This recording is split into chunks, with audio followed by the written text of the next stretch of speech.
Let me answer some questions and clear some things up because I have a lot of new followers this week. This skin cannot be peeled off. So number one question, why don't you just peel it off? It's not a normal callus on top of your normal skin. My skin is this callus. This red border is not sore, by the way, which a lot of people think it is. That's just how it looks. That's where the skin is figuring out, am I regular leg skin or am I palmoplantar skin? The palmoplantar skin is specifically the skin that you have on the palms of your hands and the soles of your feet. And this is my skin. It grows this way. So it's not just keratin, it's all the components of the palmoplantar skin, including way too much keratin. So I can't just peel it off. That would be called skinning myself, and I don't want to do that because that would be incredibly painful. You know when you get a blister and your epidermis, meaning the outer layer of your skin, separates from your dermis, which is the underlayer of skin, and the blister peels off, and then the skin that's underneath the blister is like super tender.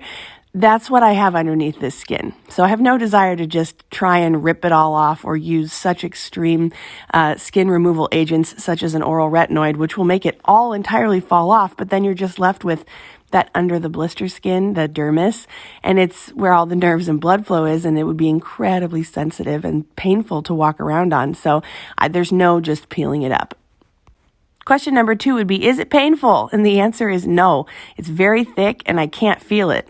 I'll take this extremely sharp hangnail clipper and you can see the tip of it is like really, really quite sharp. And I can just scratch straight into my skin like this. That doesn't feel like anything. I can poke myself. I mean, look how sharp this is. I can poke myself. I can drag that thing across it and I can't feel anything. And so, I mean, I can feel it like a little bit.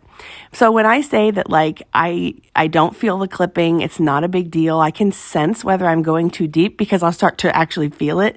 Like I have sensation in my skin, but only the minimum sensation, which is why I say I can't feel textures or temperatures very well. And when I'm removing the skin, it's to increase my sensation because otherwise I don't have much.